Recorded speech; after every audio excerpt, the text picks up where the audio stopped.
નમસ્કાર, સંવિધાન કેરિયર એકેડમીમાં આપનું સ્વાગત છે. હું છું ભાર્ગવ. આજે જોઈશું આપણે આજના અગત્યના કરંટ અફેર્સ. તો ચાલો શરૂઆત કરીએ. કરંટ અફેર્સમાં સૌપ્રથમ છે નાઇટ્રસ ઓક્સાઇડ.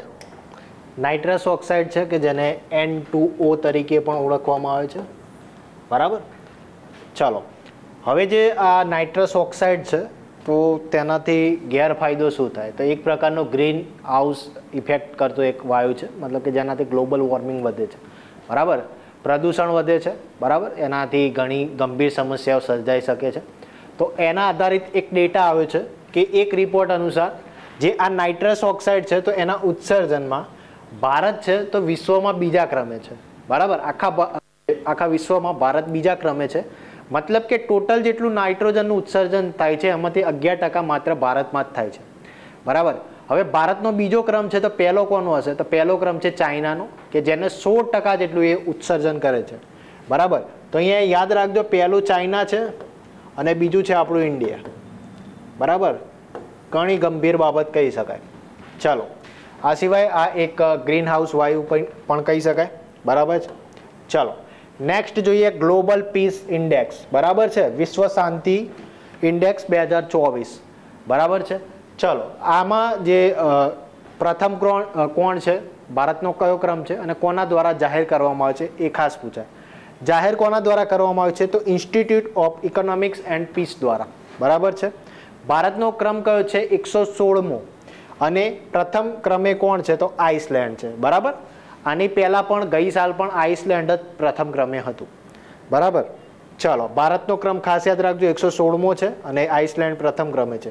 ચાલો, અહીંયા વાત કરીએ આપણે ગ્લોબલ પીસ ઇન્ડેક્સ 2024ની. તો 2024ના અગત્યના જે ઇન્ડેક્સ છે તો એક વખત રિવાઇઝ કરી લઈએ. દેખો, જેટલી વખત આવશે એટલી વખત હું રિવાઇઝ કરાવીશ. બરાબર છે, રિવિઝન કરશો એટલું તમને વધારે યાદ રહેશે. બરાબર, એક વખત વાંચી જવાથી યાદ નહીં રહે, એ વાંચેલું જ વાગોળશો, વારંવાર તમે રિવિઝન કરશો તો તમને યાદ રહેશે. ચલો, જોઈએ સૌથી પહેલા છે કરપ્શન પરસેપ્શન ઇન્ડેક્સ. ભારતનો 2023નું છે. ભારતનો ક્રમ છે 93મો. ડેનમાર્ક પ્રથમ ક્રમે છે. બીજું આપણે ટોમટોમ ટ્રાફિક ઇન્ડેક્સ. બરાબર છે, લંડન પ્રથમ ક્રમે છે. ભારતનું બેંગલુરુ છે કે જ્યાં 6થા ક્રમે છે. બરાબર. ત્રીજું જોયું હતું આપણે કે લોકતંત્ર સૂચકાંક 2023, નોર્વે છે પ્રથમ ક્રમે.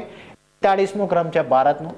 વૈશ્વિક બૌદ્ધિક સંપદા સૂચકાંક. બરાબર છે, ઇન્ટેલેક્ચ્યુઅલ પ્રોપર્ટી ઇન્ડેક્સ, એમાં ભારતનો ક્રમ છે 42મો અને યુએસએ પ્રથમ ક્રમે છે. બરાબર. ચલો, આ સિવાય ગઈ વખત પણ કીધું હતું મેં કે આ બંને ખાસ યાદ રાખજો, કારણ કે UNDP મતલબ કે યુનાઇટેડ નેશન્સ ડેવલપમેન્ટ પ્રોગ્રામ દ્વારા જાહેર કરવામાં આવે છે. 2022નો ડેટા છે, પરંતુ જાહેર કરવામાં આવે છે 2024માં. બરાબર, એટલે સાઈડમાં 2022 લખ્યું છે. તો પૂછાઈ પણ શકે, ભલે 2022 લખ્યું પણ જાહેર થયા છે 2024માં. ચલો, લૈંગિક અસમાનતા સૂચકાંક. ભારતનો ક્રમ છે 108મો. ડેનમાર્ક પ્રથમ ક્રમે છે. માનવ વિકાસ સૂચકાંક કે જેને HDI કહેવામાં આવે છે, હ્યુમન ડેવલપમેન્ટ ઇન્ડેક્સ, 2022માં સ્વિટ્ઝરલેન્ડ પ્રથમ ક્રમે છે. 134મો ક્રમ છે ભારતનો. બરાબર. આ સિવાય આપણે જોયું હતું IQ એર ક્વોલિટી ઇન્ડેક્સ. બરાબર, એની અંદર આપણે 3 દેશો જોયા હતા, જેમાં સૌથી પ્રદૂષિત દેશ જો કહેવામાં આવે તો એ છે બાંગ્લાદેશ. બીજા ક્રમે પાકિસ્તાન છે. ત્રીજા ક્રમે આપણો ભારત દેશ છે. બરાબર. આની સિવાય જો એમ પૂછવામાં આવે કે સૌથી પ્રદૂષિત રાજધાની, તો રાજધાનીમાં આવશે દિલ્હી, ભારતની જે રાજધાની છે તે. આ સિવાય જો એમ પૂછવામાં આવે કે સૌથી પ્રદૂષિત મહાનગર, તો એ છે બિહારનું બેગુસરાય. બરાબર, અત્યારે એ લિસ્ટમાં આવ્યું છે અને પ્રથમ ક્રમે આવ્યું છે. બરાબર.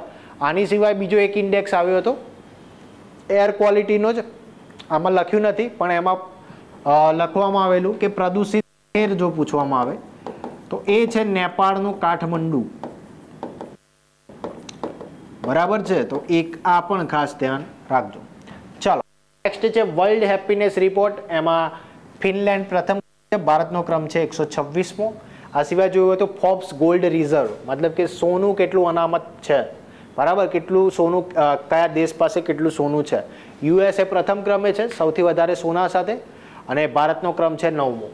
ત્યારબાદ આપણે જોયું હતું બિઝનેસ એન્વાયરમેન્ટ રેન્કિંગ 2024. ભારતનો ક્રમ છે 51મો. સિંગાપોર પ્રથમ ક્રમે છે. ચલો, નેક્સ્ટ જોયું હતું ગ્લોબલ યુનિકોર્ન ઇન્ડેક્સ. બરાબર છે, અત્યાર સુધીના જેટલા પણ યુનિકોર્ન ઇન્ડેક્સ આવ્યા છે એમાં ભારતનો ક્રમ ત્રીજો છે.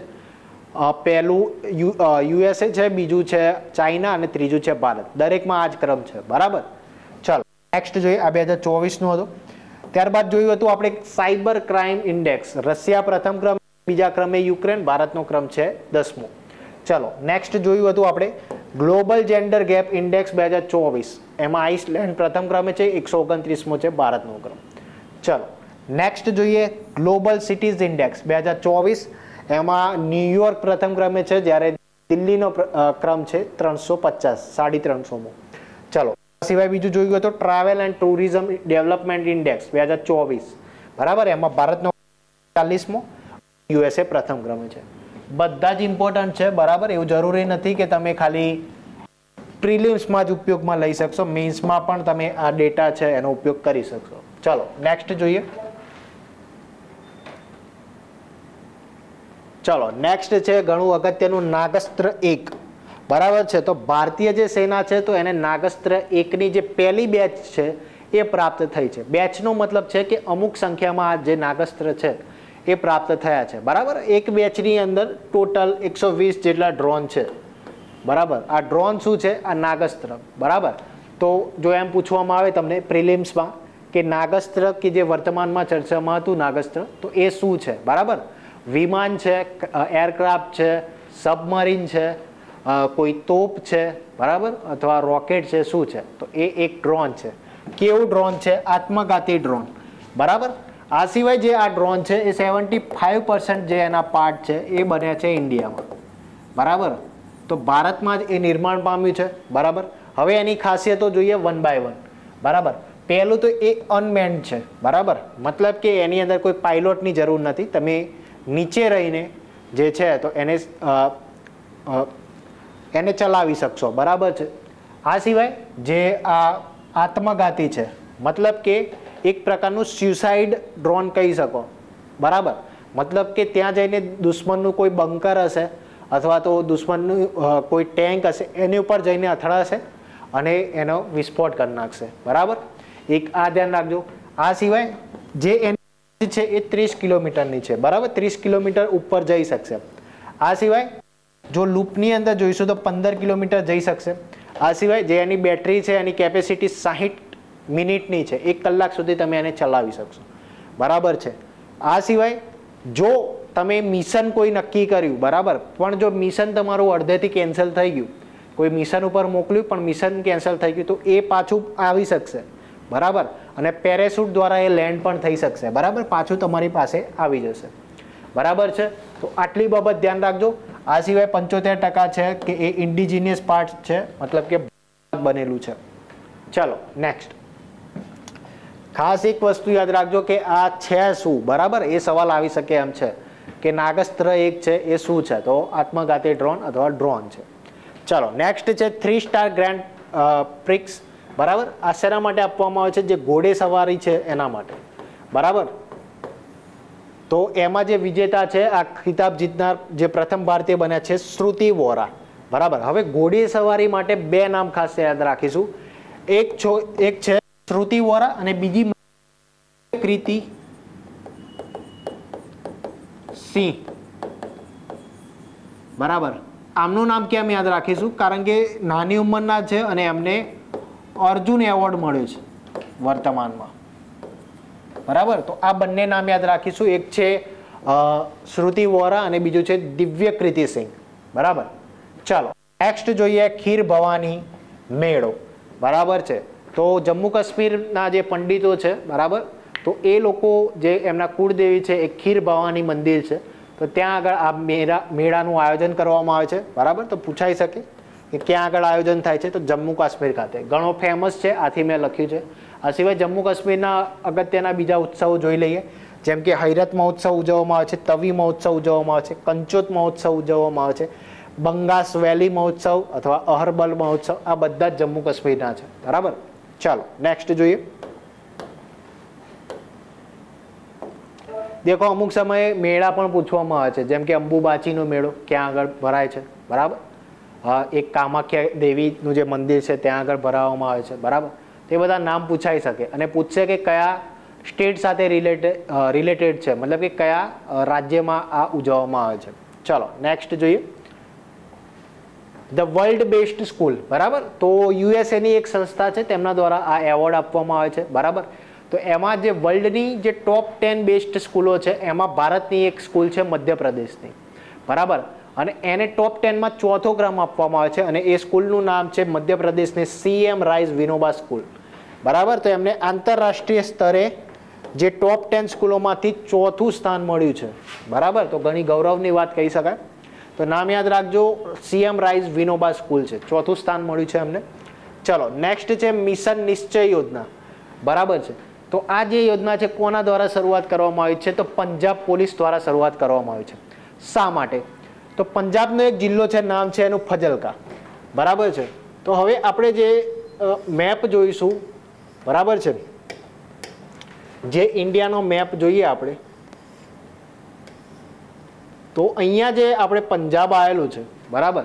તો એ કંઈક 500+ કિલોમીટર છે, એ એની બોર્ડર છે એ પાકિસ્તાન જોડે બનાવે છે, બરાબર.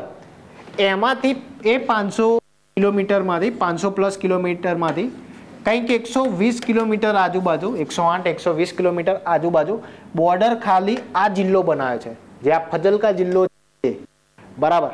એનાથી શું થાય છે કે પાકિસ્તાનથી જે અમુક ડ્રગ્સ છે, જે દારૂ છે, બરાબર છે, જે અમુક જે ઇલીગલ આઇટમ્સ છે, તો જે તે ભારતમાં પ્રવેશે છે, બરાબર. તો આ પંજાબ પોલીસ દ્વારા છે, તો આ એક આખું મિશન છે, એક યોજના નક્કી કરવામાં આવી છે, જેનાથી પંજાબ પોલીસ છે, બોર્ડર સિક્યુરિટી ફોર્સ BSF છે, આ સિવાય જે ગામડાઓના જે વિલેજ ડિફેન્સ કમિટી છે, તો તે લોકોને રોકશે, બરાબર. અને જે આ અટકાવવાનું કાર્ય કરશે, બરાબર. તો ખાસ ધ્યાન રાખજો, પંજાબની આ યોજના છે. આ લખવાનું રીઝન શું છે? જરૂરી નથી કે આપણને પૂછાય, બરાબર. પરંતુ ડ્રગ્સને લગતો કોઈ સવાલ હોય, બરાબર, મેન્સમાં હોય, તો તમે આ એક યોજના છે એને ટાંકી શકો, બરાબર, મેન્સની એક્ઝામમાં. ચલો નેક્સ્ટ જોઈએ. 18મા નંબરનો આંતરરાષ્ટ્રીય ફિલ્મ મહોત્સવ 2024 છે, બરાબર. એનું આયોજન કરવામાં આવ્યું છે મુંબઈ અને અન્ય બાકીના 4 સ્થળે, બરાબર. ટોટલ 5 સ્થળોએ અલગ અલગ રીતે ઉજવણી કરવામાં આવી છે. ચર્ચામાં શા માટે છે? તો એની જે ઉદ્ઘાટન ફિલ્મ છે એ યાદ રાખજો.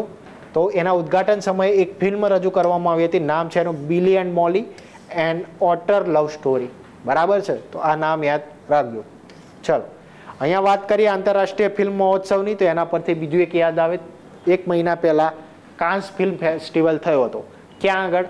ફ્રાન્સના પેરિસ ખાતે, બરાબર. 77મો આ કાન્સ ફિલ્મ ફેસ્ટિવલ હતો.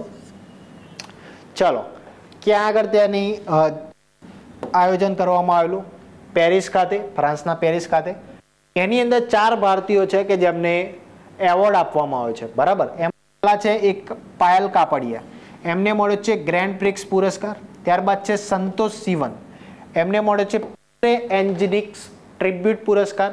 આ સિવાય સર્વશ્રેષ્ઠ અભિનેત્રીનો જે પુરસ્કાર છે એ મળ્યો છે સૌપ્રથમ ભારતીય જે મહિલાને મળ્યો છે એ છે અનસુયા સેનગુપ્ત, બરાબર છે. તો આ પણ ઘણી ગૌરવની વાત કહી શકાય. આ સિવાય બીજો મળ્યો છે લા સિનેપ અનુભાગ પુરસ્કાર, એ મળ્યો છે ચિદાનંદ નાઈકને, બરાબર. તો 4 ભારતીયો છે, તો ખાસ ધ્યાન રાખજો. ચલો નેક્સ્ટ છે કન્ટેનર પોર્ટ પ્રદર્શન પુરસ્કાર. આ આપવામાં આવે છે વર્લ્ડ બેંક દ્વારા, બરાબર છે. અને એની અંદર જે ટોટલ ટોપ 20 જે પોર્ટ છે એમાંથી માત્ર એક વિશાખાપટ્ટનમ પોર્ટ છે, બરાબર, આંધ્રપ્રદેશ ખાતે, તો એને આપવામાં આવ્યું છે, બરાબર. ચલો નેક્સ્ટ. તો આ હતા આજના કરંટ અફેર્સ. કરંટ અફેર્સને લગતી બીજી કોઈ પણ સમસ્યા હોય તો અવશ્યથી અમારી કોમેન્ટ બોક્સમાં કોમેન્ટ કરજો. નવા વિડીયો સાથે ફરી એક વખત મળીશું. ધન્યવાદ.